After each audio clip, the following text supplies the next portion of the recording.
Okay, good afternoon and thank you for joining this webinar.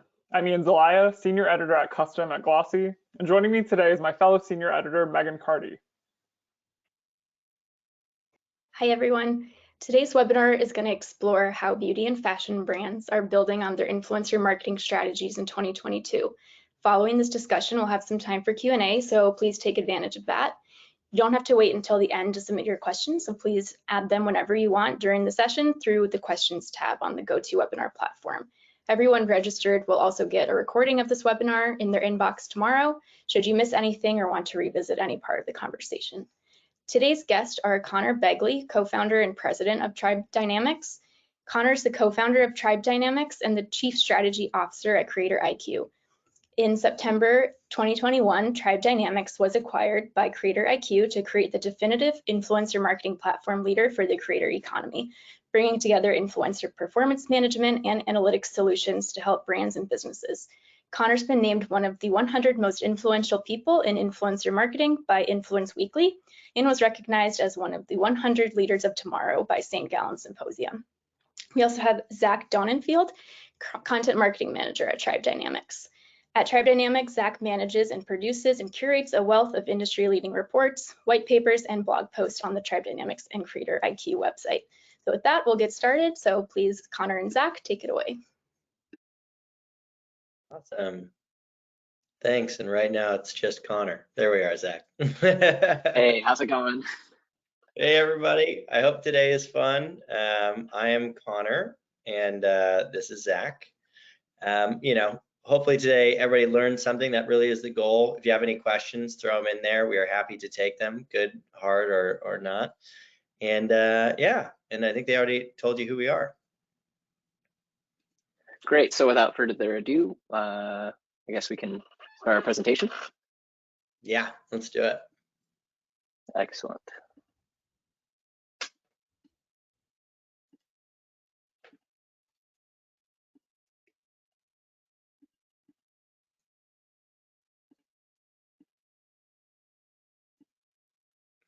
That is not it. Sorry. All good. Some technical difficulties. All right. Let's do it. All right, guys. So let's get right into it. So why are we all here? So you can go to the next slide, Zach. So the reason that we're here is we are seeing an incredible amount of value being created for brands by influencers. And what do I mean by that? So if you're to look very specifically at the beauty and fashion industries, there's been a little over $20 billion brands created utilizing influencers. So you've got Fashion Nova, which I believe is around a $4 to $5 billion revenue run rate. Gymshark got valued at $1.5 billion. Too Faced was acquired for $1.5 billion by Estee Lauder. Huda Beauty was valued at $1.2 billion. Shein, I believe, is close to a $10 billion revenue run rate. So it is shocking, right?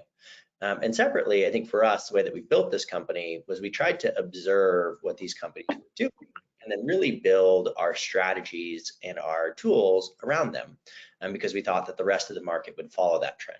So out of these 20 or so brands, 18 of them are actually Tribe clients. So all the logos that you see listed there. And so what this has done is it's given us a unique perspective on, what are these companies doing that's different and how are they winning? And then separately for us, we've spent a lot of time on the analytics side looking at kind of objectively, what are the signals for growth? And so we'll dive into those today, and hopefully everybody learned something today. And so before I get into that, you're going to see a bunch of numbers on these slides. One of them will be a metric called earned media value, or EMV. It's a metric that we've gotten to be really well known for. It's essentially our estimate for how much value these influencers are creating when they talk about a brand. So what we'll do is we'll monitor the top 200,000 influencers across YouTube, Twitter, Instagram, blogs, Pinterest, TikTok, and then look at each time they talk about a brand using natural language processing, and then assign a value to each piece of content. So this is a sample video by Manny Mua, Manny the makeup artist.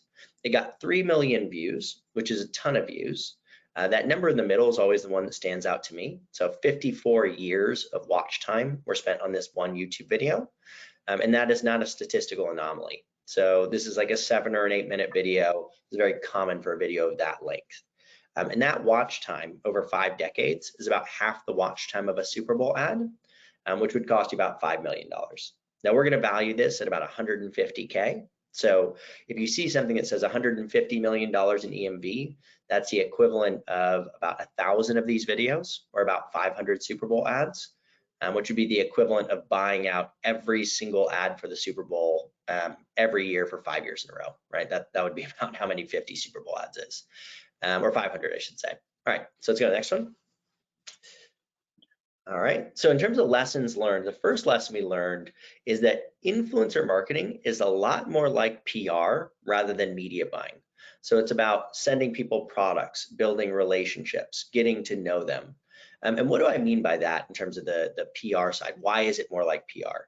So if you actually look at the data, only 4% of all of the branded content created by influencers about brands is sponsored in nature, meaning it has the FTC disclosures of hashtag ad, spawn, sponsored by.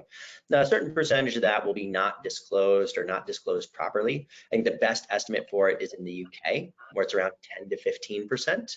What does that mean? That means that 85 to 90% of the content created about brands is not because a brand went out and paid, an influencer to talk about them. It's because the influencers are talking about these brands because they love them. And the way to think about why they do that is they actually operate very similarly to a magazine or a publication. So if Glossy were to do, every single article that Glossy posted was, a sponsored piece of material, not that many people would subscribe to Glossy. It's just not all that interesting. In the same way as if you bought a magazine and every single page was an ad, it's not a very good magazine. And so influencers are the same way. They have to create editorial, interesting content about brands to get people's attention, and then they monetize that by spending 5 to 10% of their posts on sponsored content. So that's the first thing. And then secondly, just in terms of pure scale, you'll see it on the right-hand side for ColourPop, which was our #1 makeup brand in 2021, at over 7,000 influencers and over 100,000 pieces of content created just in the second half. So just in 6 months. So the scale is pretty staggering as well. The second lesson that we've learned over time is that retention is critical to long-term success. So for you to look at the best variable we have for predicting whether or not a brand will grow, it is how good are they at keeping influencers around over time. So you'll see that metric on the right-hand side there. So for Fashion Nova, they had 93% of their EMV came from the exact same influencers as the year before. So 93% of the content created about them last year came from the exact same people as the previous year. And where this contrasts with the way that most people are approaching influencer marketing is they tend to focus on like new, going out, recruiting new people, finding new influencers. And the reality is that the way that you actually grow is by getting the people that have talked about you in the past to stick with you in the future. And where this should make a lot of sense for the brand founders out there is this really maps and aligns with repurchase rates. So if you go out and you get a bunch of people to buy your product and then nobody comes back and buys it again, you are very unlikely to build a really big brand because it's just too costly to acquire people. And inevitably, you actually run out of people that will buy your products. Well, the same thing holds true for influencers. If you go out and you get a bunch of people to talk about you and then none of those people stick around over time, you will eventually run out of people that are interested in talking about Gucci or Olaplex or Tula. And so that's kind of the second lesson that we've learned. And this is kind of a more granular breakdown of it. So look at 2 specific brands. So you've got Glossier and Ilia. Obviously, Glossier unfortunately had to go through some layoffs recently, and then Ilia was just acquired by the Clarence Group at a very high revenue multiple from what I've been told, and they were moving in opposite directions, right? So Glossier was down 54% year over year, while Ilia was up 25% year over year in total EMV. And if you were to look at their communities in kind of a more broke down level,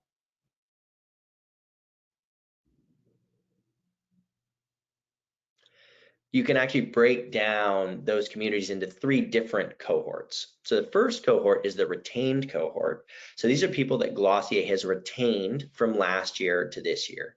Now, what you'll find is although those people have stuck around and they have talked about Glossier during that time, they've produced almost 50% less value this year than they did the previous year. This is the equivalent of your customers going out and spending $100 with you last year and only spending $50 with you this year, right? That's not what you'd like to see.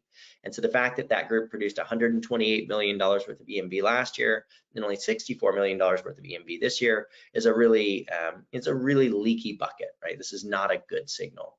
Separately, they lost close to 6,000 influencers that produced around $48 million worth of value.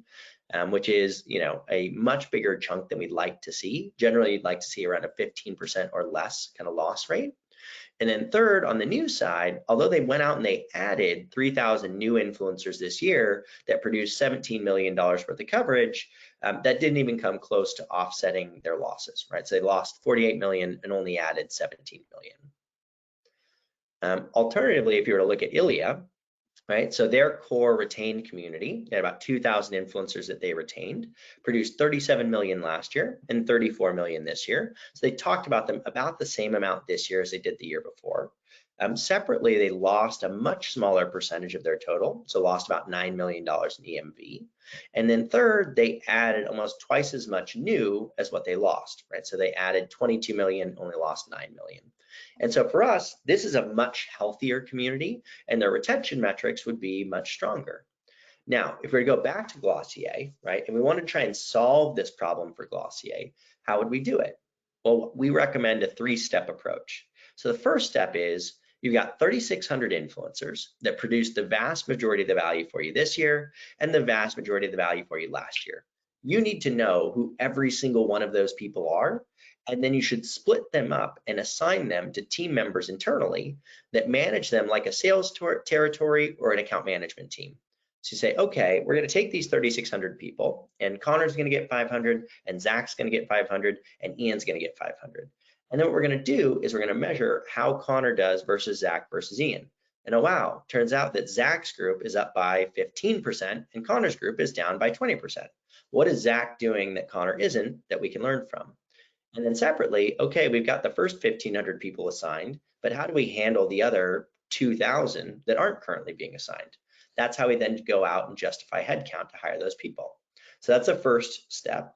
The second step is they lost close to 6,000 influencers. We want to go back and try to reclaim some of those relationships.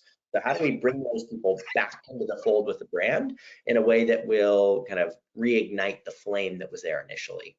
And then third, on the new side, what we want to do is make sure that those influencers stick around with us over time. And so the approach that I recommend is an onboarding approach where you go out, whenever a new influencer talks about you, you send them a note, you say, hey, thanks so much for talking about us. We really appreciate it. We would love to get to know you a little bit better. And you ask them for their birth date, their dog's name, their favorite products, what they've tried, what they haven't tried. And then based on that intake form, you can send them a gift as a thank you. And then what that will do is it will increase the likelihood that that new influencer becomes a retained influencer and not a lost influencer. In the same way that you would want to make the experience of a first-time customer a really special experience so that they become a repeat customer. So it's that same kind of optimization that you're doing on the customer side, but really just focused on influencers at a much bigger scale. If you go to the next two, Zach. And then in terms of just overall performance, right, we saw Ilia grow really quickly this year. Their number of influencers grew by 51%, total number of posts by 15%. So the metrics were really stellar. And they are not the only brand. This is a pattern that we see consistently again and again and again. The brands that are doing a really good job of keeping people around are the ones that are growing and winning in kind of meaningful ways. Great, thanks, Connor. So let's talk a little bit about retention and how your brand can achieve it. So with all this talk about the significance of retention to driving long-term EMB growth, you might be wondering what steps your brand can take to retain its influencers. The fastest way to make sure the content creators that you work with remain active and engaged is by monitoring their posting activity, or basically the number of times per month each influencer mentions your brand. Consistent posting from month to month is probably just about the best signal that an influencer relationship is healthy. A content creator has clearly demonstrated a genuine and sustained affinity for your brand and is likely to continue posting about you in the future. So brands should be sure to reward their most passionate fans, influencers who frequently and consistently post about them, by furnishing them with additional content creation opportunities. These will only further reinforce these influencers' loyalty. Conversely, brands can prevent attrition in their community by noting influencers whose posting activity is lagging and then re-engaging those at-risk content creators before they drop off. So taking a step back, it's important to note that when brands first decide to work with influencers, they choose content creators who are likely to champion them again and again. So while many brands identify promising content creators based purely on follower count or aesthetic, the best way to determine which influencers will generate the most value for your brand is actually by looking at how well their content about your brand resonates with their followers, who are in essence the type of consumers that you're trying to reach. So at Tribe, we calculate an influencer's fit by looking at how that influencer's content about a brand performs relative to the content that's not about that brand. So if an influencer's content about a brand garners the same or more engagements, which make up likes, comments, and shares, on average, than their content that doesn't mention that brand, the influencer is a good fit. Obviously, their audience is as excited about the brand as they are. And if their branded content receives less engagement than their other content, they're a poor fit, and you're likely better off looking elsewhere.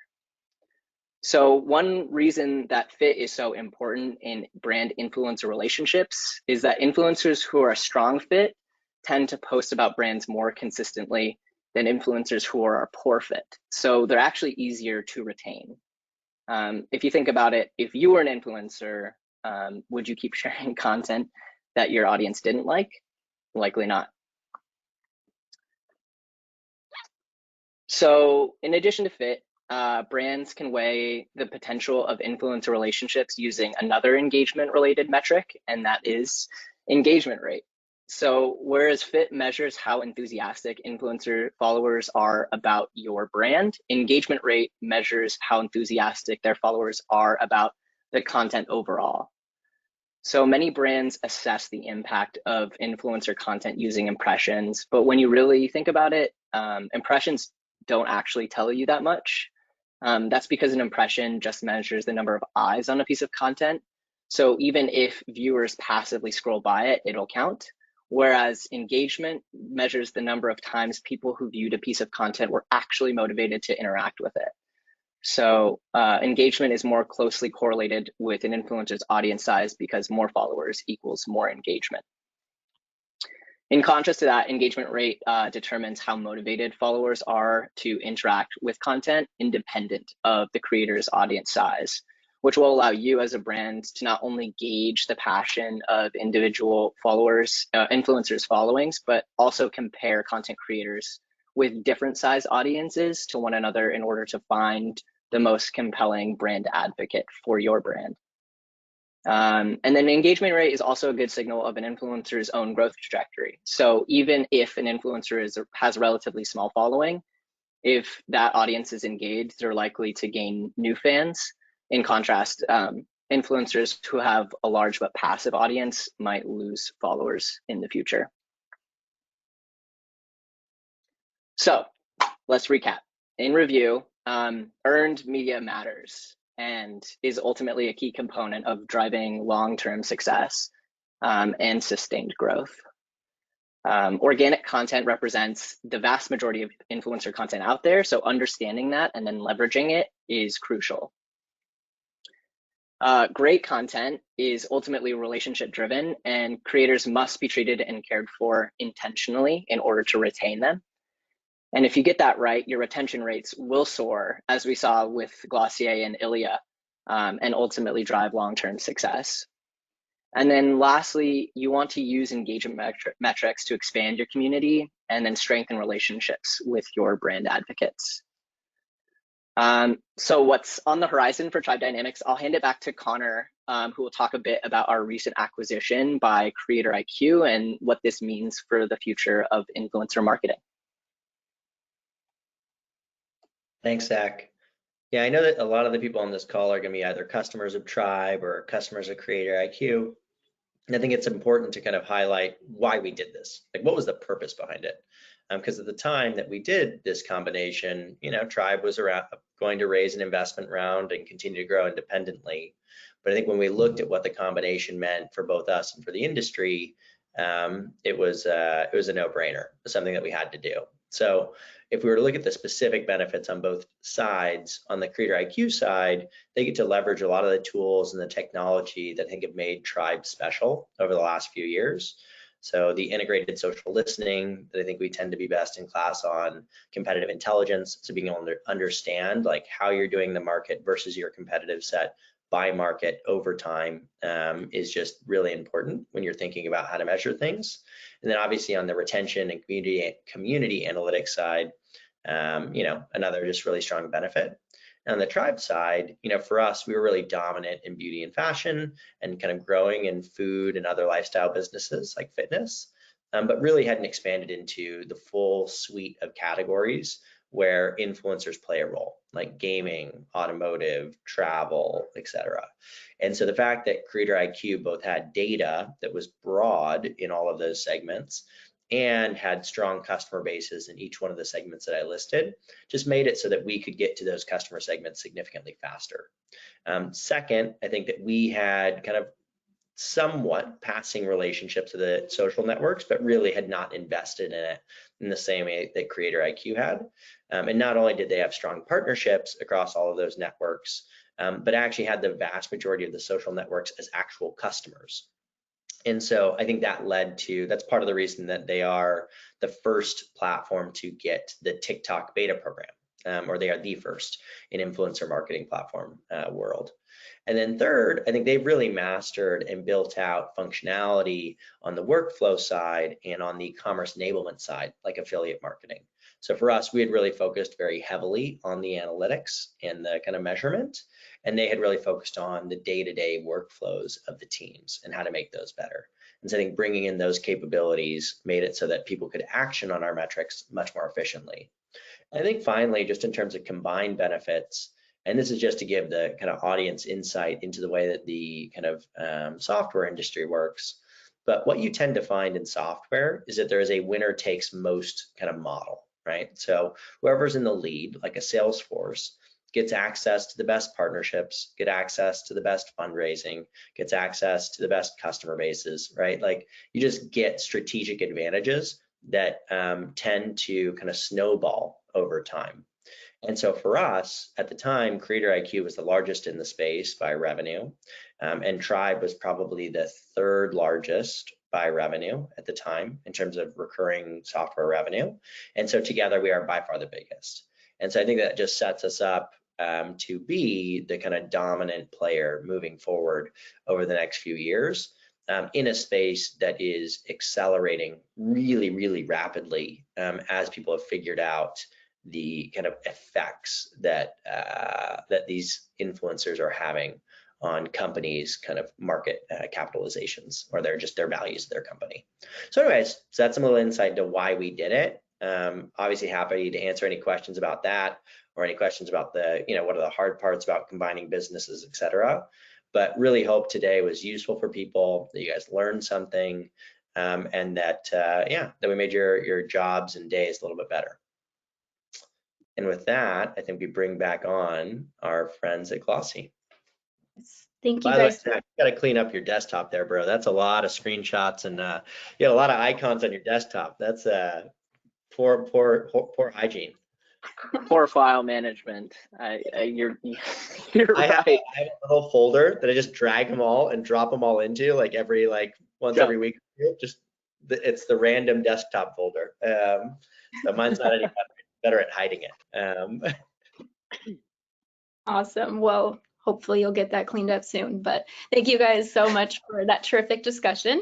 So we have some time for some questions from the audience. So as a reminder to everyone listening, you can still submit any questions that you have via the questions tab on the platform. So to get started, I'll have a question.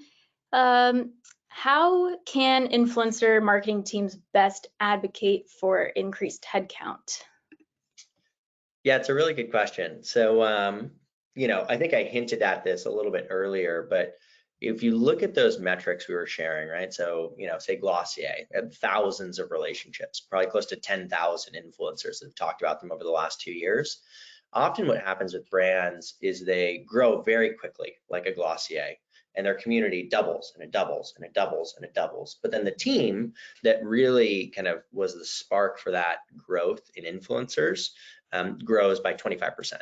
And so then all of a sudden what happens is the influencers that were getting love from Glossier, all of a sudden they're hearing from Ilia or from Kosas or from another brand that's competitive to them.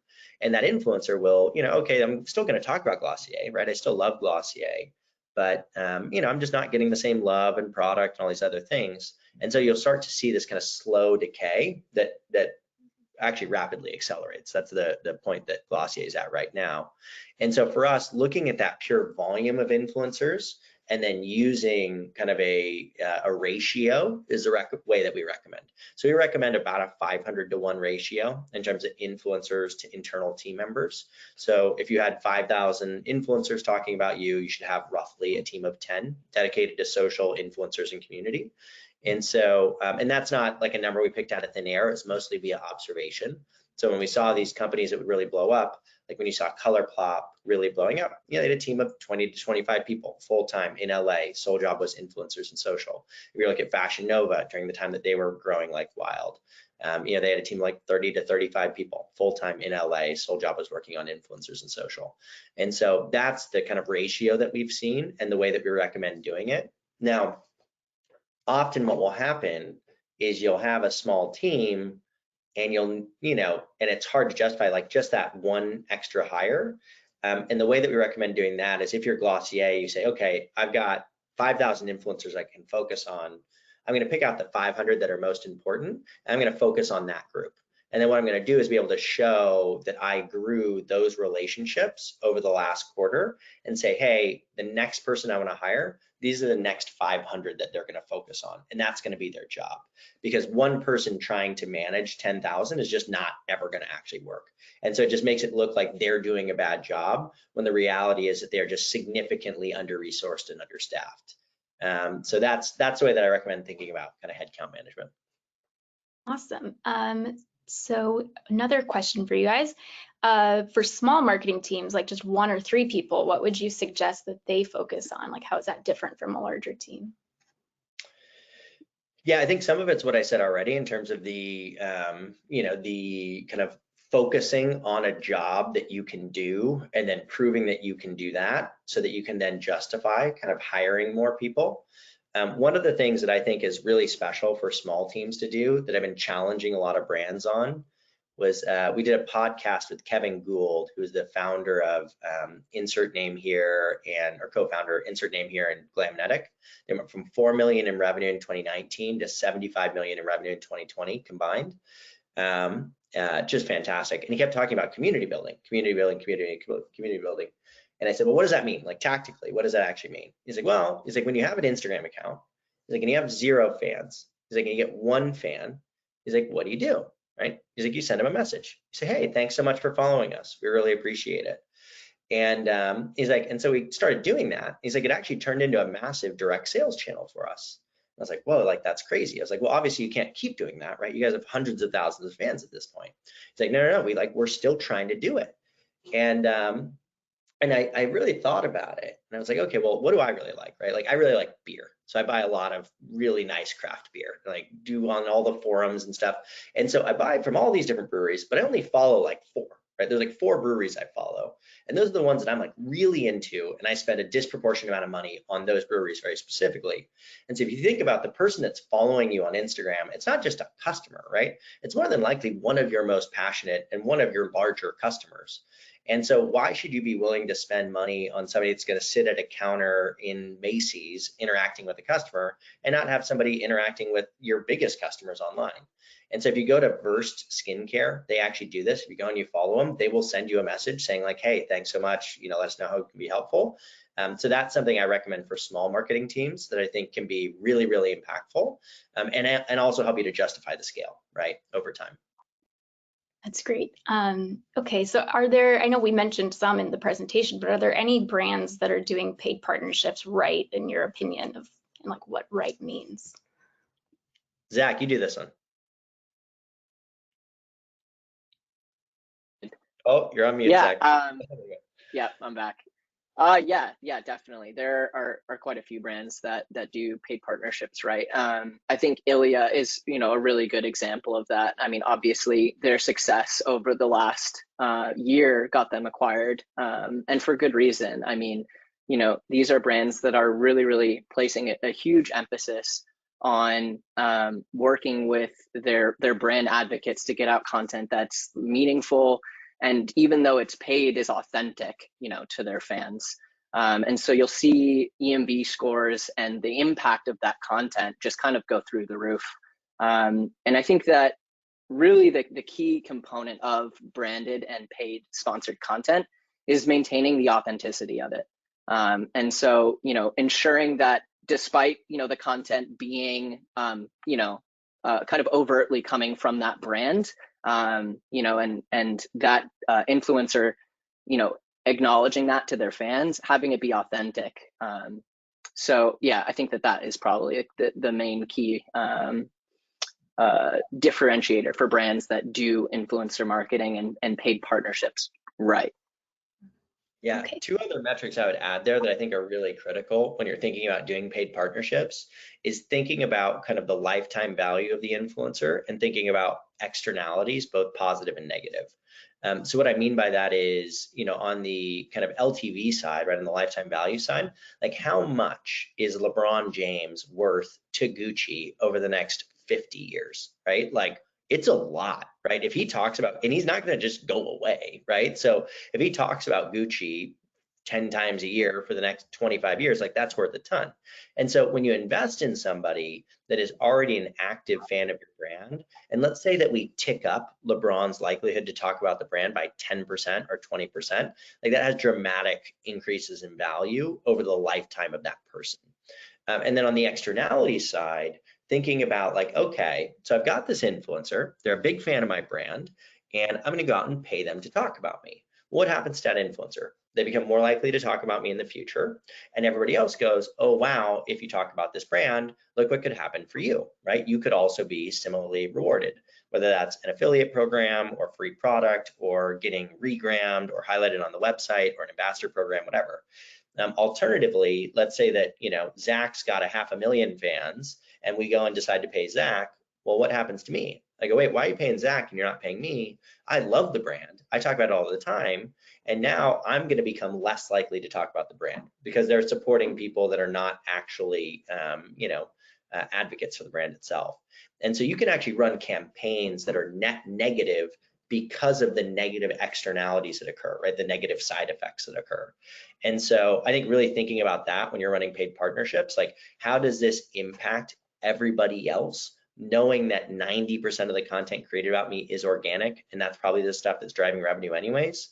Like how does that play out in the long run? I think is really, really critical. Oh, that's interesting. That's a great point. I think we have time for maybe 1 or 2 other questions.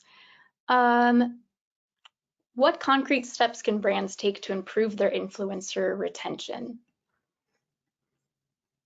Great. Yeah, I can jump in here. So I think the most important fact that a lot of brands need to kind of keep at the forefront of their minds when interacting with their influencers is that in order to boost retention, you really need to treat your influencers, like human beings and extensions of your brand family. You don't want them to feel like outsiders. So Conor was mentioning success that a brand, found by messaging, followers directly. When people feel like they are being nurtured and cared for by the brand that they work for, they're inspired to create better performing and more higher quality content. And that authenticity, that affinity for the brand carries through in the message to their audience. So you'll notice EMV sale, scores sale as a result. You'll notice that you'll get more engagement as a result. And ultimately you'll be able to retain a long time brand advocate. So Conor was mentioning, he spends a disproportionate amount of time interacting with the breweries that he really enjoys. Well, the same is true for influencers. And I myself find myself really passionate about the brands that take care of me. So it's similar for influencers. Great. Okay. So how do you guys see a brand that uses influencers that don't communicate content like in a similar way to the brand, but they still reach the public that the brand wants? What are your views on that? Yeah, it's a really good question. And I think it gets to the heart of kind of this PR versus paid media or media buying mindset. So I was at an event in Paris with one of the largest luxury brands in the world, right? Which we got 5 of the top 10. So we're there, and it's all their executives from all their marketing execs across the globe. And I'm showing them a bunch of data on Chanel. And the #1 influencer for Chanel was Jeffree Star. And for those that don't know Jeffree Star, right, he's got pink hair, tattoos, smokes weed on camera, drives a pink Lamborghini, right, and is very kind of edgy. And just not it's not quite Chanel, right? Not exactly what you would picture. And so, somebody from the brand raises their hand and says, hey, I know this is really critical, but we wouldn't want Jeffree Star to be our #1 influencer. And so I talked them through like inclusivity versus exclusivity and all this stuff. We end up going back and looking at the data. He was the #1 influencer for that brand as well. They just didn't know it, right? And so and actually about a week after that, he cut a Chanel bag in half with a flaming knife on camera just for fun, right? Which is probably not what Chanel wants. And so I think the reality is that you don't get to choose whether or not these influencers talk about you. The vast majority are going to talk about you just because they're interested and they want to provide commentary and they're into it, right? And so for Chanel, it's much better for them to have a relationship with that influencer and to help to kind of shape that content in the same way that, let's say that Glossy was writing a negative article about Tribe. Well, better to know Glossy than to not, right? At least you can provide your commentary and help to shape it and adjust it, et cetera. And so that's the way I really think about it. And that's where this kind of PR versus media buying concept comes in. Now, obviously, that doesn't mean that, Chanel needs to make Jeffree the face of their brand, but they should certainly have a relationship with him. And so that's the way that I think about kind of interacting with creators that maybe don't necessarily align perfectly with the way that the brand is trying to present itself. But at the same time, I also think that like brands should be a little bit looser as well, right? Like these are your actual customers, these are your people. Like just because Jeffree Star doesn't look like the model you want to put on your website doesn't mean that you shouldn't embrace him, in my opinion. So. Awesome. Okay. So another question: how do you actually calculate earned media value? Yeah, so high level, we're looking at engagement metrics, so likes, comments, views, retweets, repins. So the size of the influencer doesn't matter, it's just how many people are engaging with it. We apply declining marginal utility per social action. So what that means is like the 1 millionth like is worth less than the first one. Reason for that is if you were to look at like Kylie Jenner's Instagram account, half the comments are like, hey, come buy my teeth whitening gel, right?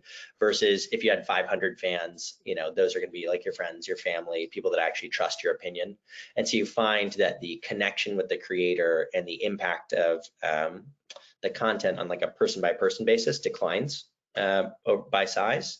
And so that's that. And then the social actions increase, right? So like a like is worth more than a view, a comment is worth more than a like, share is worth more than a comment. So that's a way to kind of think about the actual calculation. Yeah. Okay, great. So I think that's all the questions that have been submitted so far. So to wrap it up, do you guys have any final thoughts or takeaways that you think the listeners should come away from this webinar with?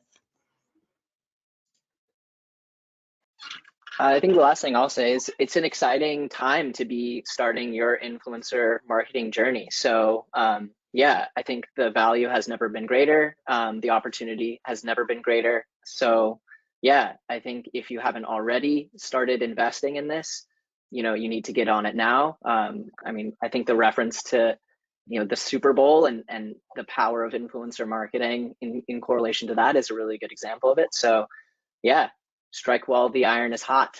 Yeah, I mean, it's a really exciting time, right? And I think it's hard to kind of zoom out and think about what structural changes led to this, right? Like, if you were to look at when television was invented, there's an entirely new set of brands like Procter & Gamble that built their entire companies off of television as a medium.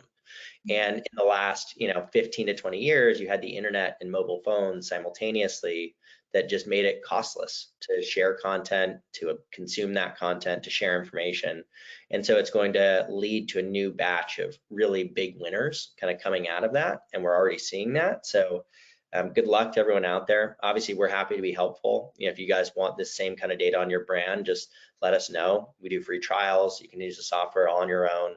So just, let us know if we can be helpful. I'm also happy to personally be helpful. Email address should still be on the website, just Conor@tribedynamics.com or Conor@CreatorIQ.com for that matter now. So happy to be helpful. Awesome. Well, thank you guys so much. We'll wrap it up there. Thanks to Conor and Zach for your insights today. And thank you everyone who is listening and who submitted questions. We appreciate your engagement. So have a great rest of the day. Thank you.